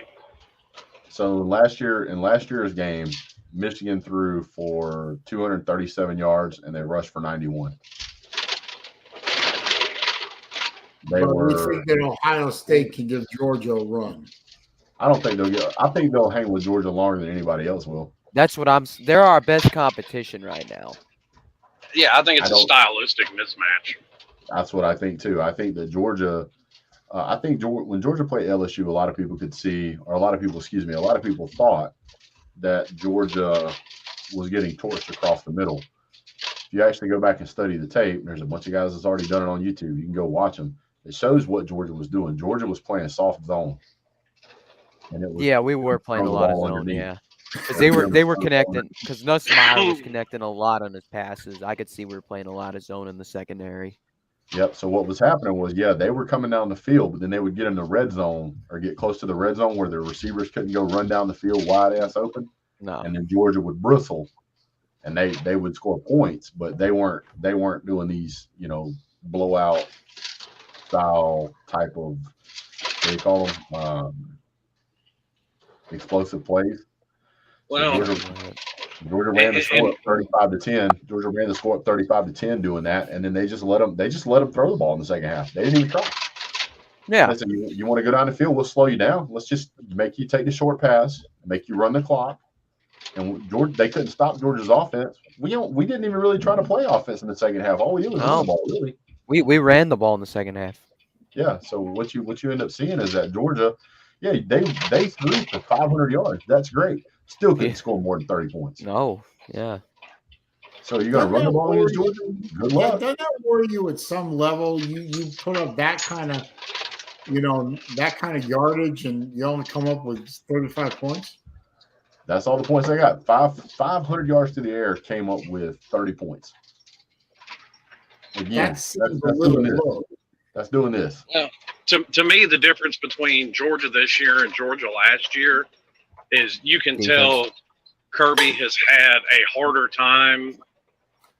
And you've heard Nick Saban make the same claim, and I thought it was true even when he said it. You can tell Kirby's had a harder time keeping the team motivated all season. I mean, because even Georgia fans have talked about it. You look at, Missouri, you look at Kent State. You have a few examples this year where that they just seemed disinterested and did not play well. I wish they had been that disinterested at the cocktail party. Fuck me. And I mean, they were pretty fucking motivated at the cocktail party. Well, and here's the thing: if they come out in one of these games and take out of the equation whatever Kirby's going to say, if the players have got it in their head that they're just going to cruise through this game and cakewalk through that game, they can very easily get upset. Either one of them. I don't know about that. And here's why I say that is because take off your Homer shades. Come on, man. I'm fixing to explain it to you, so get ready. Oh, here we go. So when Georgia plays against quality opponents, Georgia crushes them. Look at what they did to Tennessee's almighty powerful offense. Georgia shut them down to 13 points. Georgia got up for that game. Georgia got up for the Florida game, 42-20. Okay. Georgia got up for the Oregon game, 49-3. Oh, yep. Now, when you want to talk about points being scored, I can understand people saying, well, LSU scored 30. They did. They did. Georgia scored 50. Now, think about this, what I'm fixing to tell you. Georgia scored 50 points, and that is only the second time this season they've scored 50 points or more. Yeah. So I don't think Georgia had a problem getting up for this LSU game. I don't think they're going to have a problem getting up for the other games. I think when it's time to play, Georgia will get up and go play. They absolutely dominated Georgia Tech.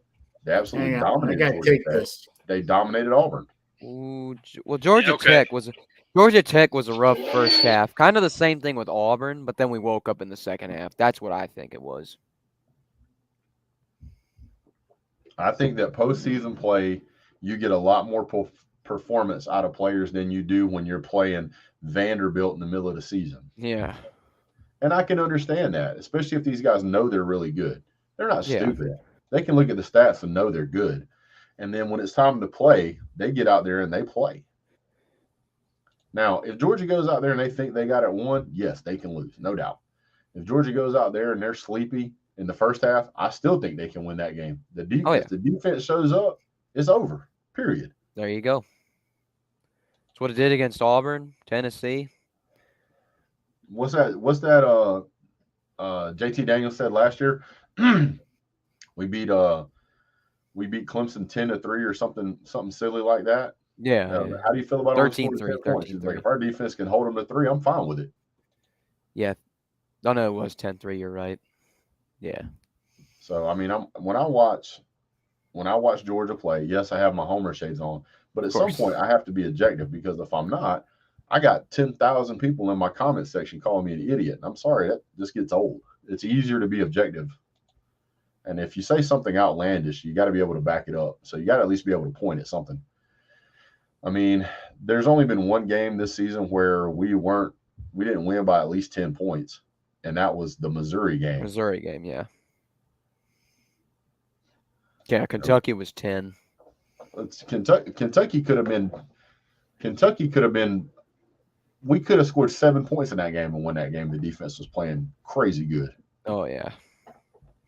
And I think that whenever Georgia comes out to play against Ohio State, I think Georgia's going to have a good game plan put together. You're giving Kirby Smart a month to prepare for Ohio State and Michigan, and make no doubt about it, he is preparing for Ohio State and Michigan. He is not preparing for TCU. Yeah. I think that Ohio has a pretty good defense. I think Ohio State has a pretty good offense. Oh yeah. But I don't think CJ Stroud is remarkably better than Hendon Hooker. Yeah, I would have to agree with that too. They pass for this is a team that's a heavy passing team. Definitely, yeah. 3,500 yards Oh, on the season. They got a really good rusher in Mayan Williams. Well, congratulations, you're not going to run the ball against Georgia, so now you got to throw it. So yeah, run defense has been locking down this season. Saleen's on a phone call. That's why he's got to set himself muted. Yeah, Slim is. Sorry about that. I'm back. I had to go open up. I just pulled in to get offloaded. Gotcha. Yeah. Where you at today? Sorry, I had to take that call. That was rather important. I just got back in Memphis. Nice. Oh, Another lost FedEx package, my friend. Huh? Another lost FedEx package, my friend. No, president of Ringling College of Art and Design needed. It takes too long to explain, but something's happening in early January that my family's involved in with the college, and he needed some information from me to continue the planning. So, Gotcha. I understand. It's a gallery opening that happens every year and the first Saturday in January. It's no big secret or anything like that. It's just the logistics of putting this together are like 6 months in advance, and there's always last second things. And he needed my input because I'm involved in it now that my father has died. Oh, yeah. So I have to do a crash course in glass collecting and artwork and blowing and cold work and fusion and forging. And it's a whole nother language that I'm too old to learn. yeah. Shit. So everyone wonders why my concentration has been drifting this past year. Hello. Man, we just thought the gears were slipping. Well, that too, but I mean, my biggest concern, if I'm a Georgia fan, is All right. not necessarily even the defense, because everybody knows the defense is going to play well. My biggest concern would be, Stetson coming out and playing like he did against, Missouri or something like that. I mean, your defense won you that game, but Stetson played like dog shit in that game. He did. What do you mean? Didn't he have like 3 turnovers and I don't think he had a touchdown. I think all the touchdowns were on the ground. They were on the ground. They were on the ground. Both of them. It was so I mean, that was a bad game, and you're going to need him, especially against Ohio State. You're going to need Stetson on his game. Yeah. Well, he's like because he's relied on the run game a lot. Something like that. I think a big part of that game that was the problem was, yes, Stetson didn't play his best, but the big part of that game that was a problem was that they asked Stetson to throw it 43 times. That's not the kind of quarterback he is. Yeah, he's not. He's relying on the running game a lot. He's a game man, and I don't say this in terms of derision, but Stetson's a game manager. He is. He is a game manager. You're right. I don't have a problem with that. I mean, Georgia had 2 fumbles in that game, and we had no interceptions. It was only 2 fumbles. Yeah. And okay. So Georgia put almost 500 yards on the board, and Missouri put up less than 300. The offense did fairly decent. It's just we couldn't capitalize when we were supposed to. We were kicking damn field goals. Well, I mean, it's honestly, it's the same argument you just made about LSU. I mean, they only put up 30 points with 500 yards of offense. You only put up 16 points with 500 yards of offense. No, Georgia scored 26 points in that game, my friend. I thought it was 16-6. No, it was. That was the Kentucky game. That was the Kentucky game. Okay. Yeah, Kentucky's got a much better defense. What's Saleen? Now Stetson did play like shit in that game, but we never had a chance of losing that game. Yeah, that was the one I remember because that was the one Lou posted a video talking about. The coaches didn't trust Stetson, and neither did he. Yeah, so it was we kicked a field goal in the first quarter, 2 field goals in the second quarter, and we got a touchdown in the third. And the touchdown was a 9-yard run by Kenny McIntosh. We only threw the ball. We only had 13 receptions in that game, the whole game. Georgia's offense was non-existent in that game. And even though our offense never got there, the defense did everything that needed to be done. Keep in mind that Kentucky scored a damn touchdown and then went for 2 points and couldn't get it. Yeah, I remember that. Yeah. And on that last play of the game, that last drive of the game, Kentucky went 99 yards. And just, to me, that was our worst game.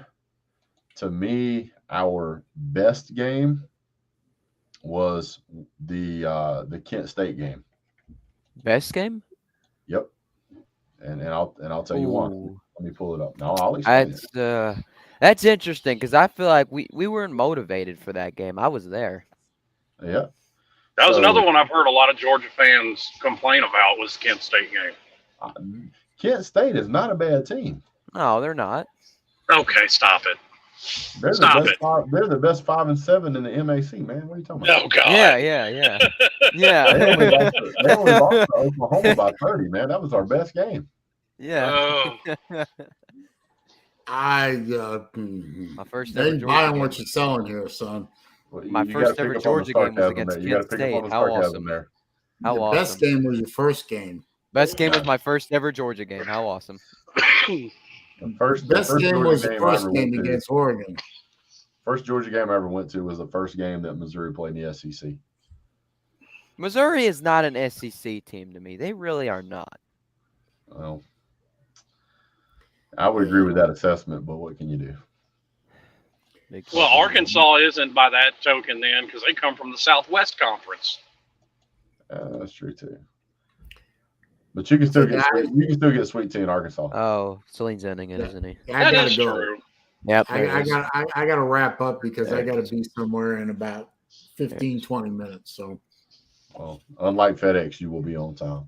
yes, unlike FedEx, I will be on time. I will deliver. I will keep my fucking commitment. I will. Well, when I drive by the FedEx hub, I'll holler out the window that you're still perturbed at them. Yeah, and if you ever drive by a UPS hub, give them one of these for me. Middle finger split, yes, sir.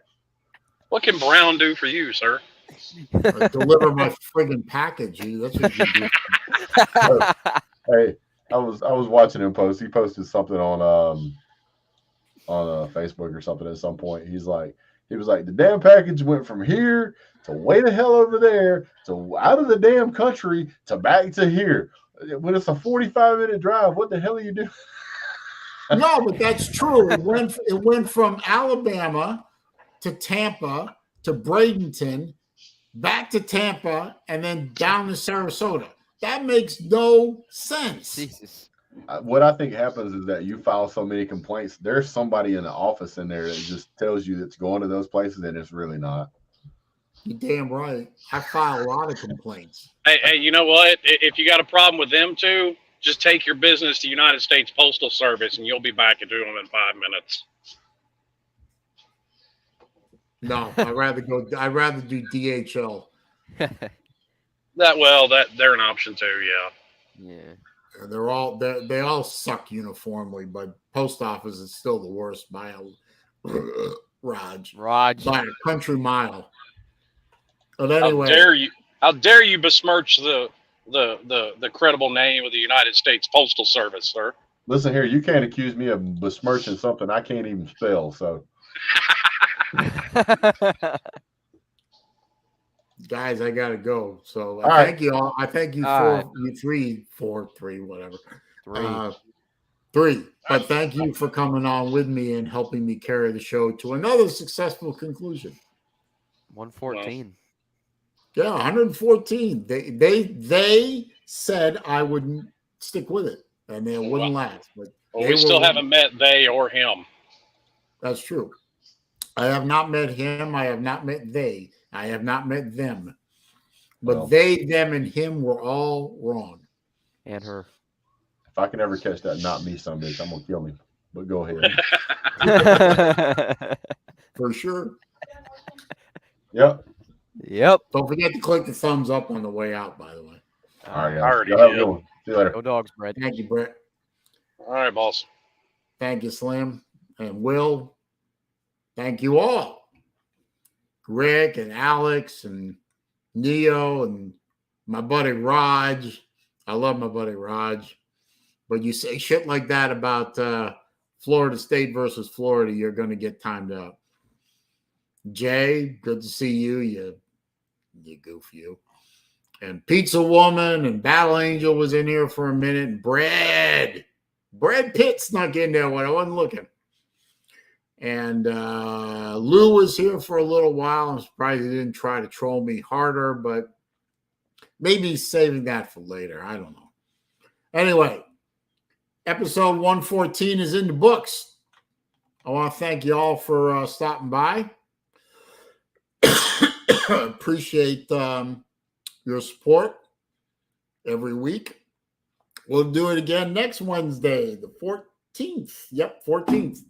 Episode 115 of Wednesday Afternoon Live with me, SaleenDriver, doing the show about nothing in particular. Y'all have a good rest of the week. Have a good weekend.